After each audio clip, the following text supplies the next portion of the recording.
It's very important for you to learn how to overcome your fear of public speaking for you to continue on your path to success.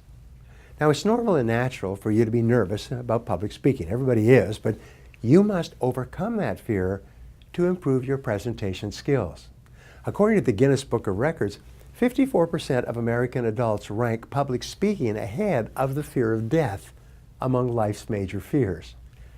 Most people become nervous and uneasy at the very thought of standing up to speak in front of an audience, and their hearts pound. Speaking professionally is not something that you can decide in favor of or against. You don't really have a choice.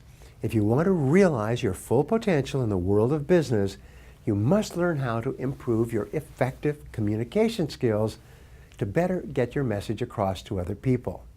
I've seen executives make extraordinary career jumps, saving themselves as much as 5 to 10 years of time working up the executive ladder simply by using effective communication skills at a corporate meeting. I've observed men and women who've put their careers onto the fast track by overcoming their fears and developing their presentation skills. So you should pay any price, spend any amount of time, overcome any obstacle, but make a decision right now that you're going to learn to speak well before groups and practice your presentation skills consistently. It could be one of the most important decisions you ever make in assuring long-term success in your career. And the best speakers are the ones that feel most relaxed, that people feel relaxed watching. How do they do that? Usually it's because what they have really focused on is the audience and what they're trying to say. If you get that bit right, then you're much more likely to be natural. I get so many people coming to me saying, oh, I've got this speech to give, I've got this presentation to give, I just need a bit of help with how I stand and what I do. In fact, what's blocking them is the fact that what they're trying to say, they either don't believe in or they haven't really thought about properly. And that's why they can't get it out. I think I probably had more success with people by tearing up their PowerPoint than anything else. When you're going to speak at some sort of event, always go beforehand to check out the equipment, check out the lights, check out everything. It's really for you to be comfort, and also if you get on with the AV guy, then they're likely to be just a bit nicer to you. And make sure the sound is just right, it's adjusted for your voice, the lighting doesn't dazzle you, stuff like that.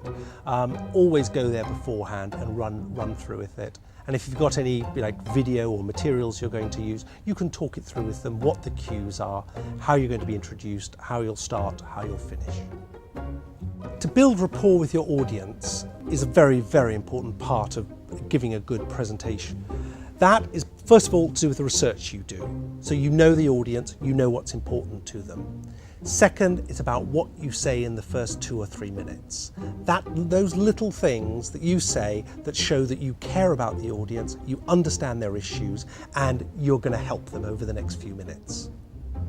PowerPoint or any other program like that is one of the big problems that people have.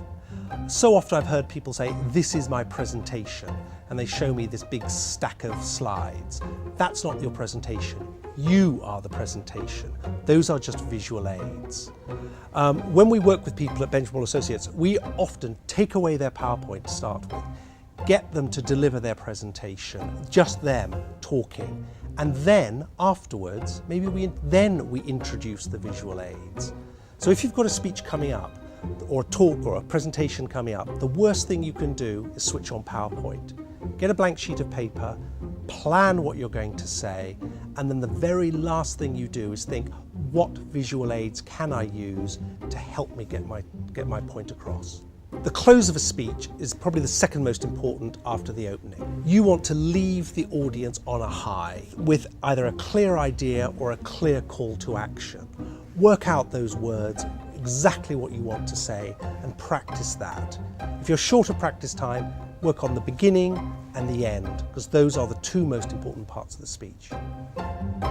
Well, the first thing that I do when I'm presenting a speech is I ask myself, what's the message? Could I write it in 10 words? That's step number one. Number two is, what's my title? Because before you get on stage, there will be somebody who introduces you and your presentation title. Now, if you're doing a PowerPoint presentation, your title will probably be on the PowerPoint slide. Now, here's the trick.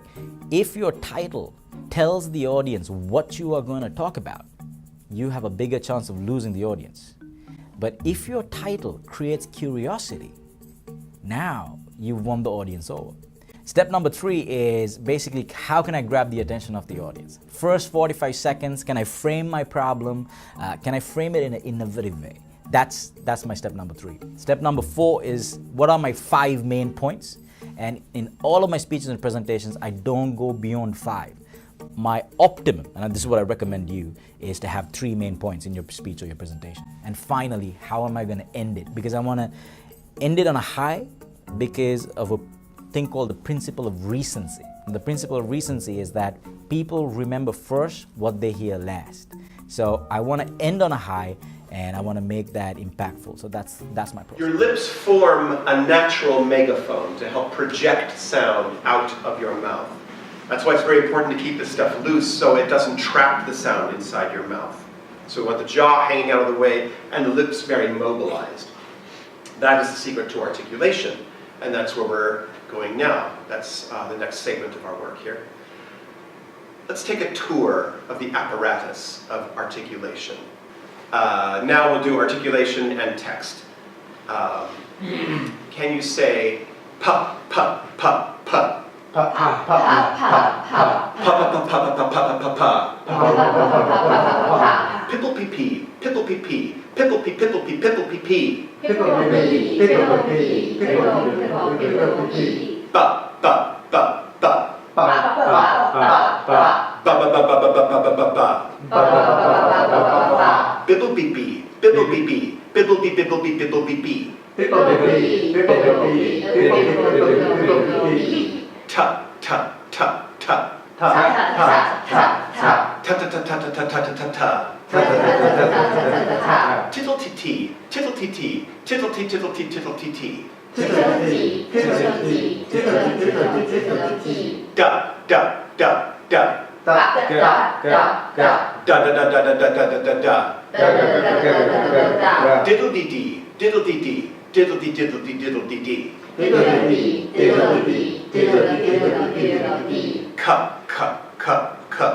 Cup cup cup cup cup. Ka ka ka ka ka ka ka ka ka. Ka ka ka ka ka ka. Kickle kee kee, kickle kee kee, kickle kee kickle kee kickle kee kee. Kickle kee, kickle kee, kickle kee kickle kee kickle kee. One more. Ga ga ga ga. Ga ga ga ga ga. Ga ga ga ga ga ga ga ga ga. Ga ga ga ga ga ga. Giggle gee gee, giggle gee gee, giggle gee giggle gee giggle gee gee. Giggle gee, giggle gee, giggle gee giggle gee giggle gee. Nice. Could you feel how we moved back through the mouth, right? We start right up in front on your lips with p and b, and then we move a little bit further back. We move to the middle of the mouth for t and d, and then further back to the soft palate for k and g. So there are zones of articulation. I am interested in consonants. I am a speech teacher. Singing teachers pay more attention to vowels, right? Because that's the tone, that's the beautiful note that a singer is trying to get. I am interested in the way that we take that flow of sound in the vowel and then break it up and shape it with consonants to make words. Power of the pause. Now, in speaking, the drama and power of the speech is contained in the silences that you create as you move from point to point. And this is an art that you can learn with practice. Many speakers are nervous when they stand up in front of an audience. As a result, they speak faster, with a higher pitch to their voice, and without pausing. When you are more relaxed, you speak slower, you pause regularly, and you have a deeper and more authoritative tone of voice as either a man or a woman. Now, there's nothing as attention-grabbing as a pause. When you pause, you bring people up short. They mentally trip and fall into the silence that you have created. They immediately give you back their full attention. Each time you pause, go silent, smile, you get them to recenter themselves on you and what you are saying. For instance, the dramatic pause is used to make a particular point stick in the minds of your audience. You can use a dramatic pause immediately before delivering an important point, and you can use a dramatic pause immediately afterwards to allow people to absorb the importance of what you just said. For example, I would say there are 3 keys to your doubling your income in the next 6 months. If you practice these keys, nothing can stop you from earning more money than you've ever earned before. Key number 1 is this, and you start, and at the end you stop. Key number 2 is this, and then you start and describe it, and then you stop. And at the end you just stop and allow people to absorb. Another pause you can use is called the sentence completion pause. This should be illegal because it's so powerful. And this is where you make a statement or quote a line that everyone has heard before and knows the words. When you give the first half of the line, or even 9/10 of the line, the audience mentally leans forward to complete the sentence with you. This causes them to engage more closely with you and to listen with greater attentiveness to what you're saying. Now, whenever you use this technique, you must discipline yourself to stop and wait until the audience speaks up and completes the sentence. You then repeat the words to finish the thought. You'll have the total attention of the audience. Here's an example of what I do. I'm talking about selling and running a business in competitive times, and I say, but you're not afraid of that, because when the going gets tough, the tough get going. Everybody in the audience completes the sentence. They lean forward and they go, going. They're always saying it. They don't necessarily speak aloud, but they finish the sentence in your mind, their mind. So it's a very powerful technique you can use. Thanks for watching. How have you used pauses effectively in your speeches? Please comment below. If you'd like to see more videos like this, please subscribe to my YouTube channel.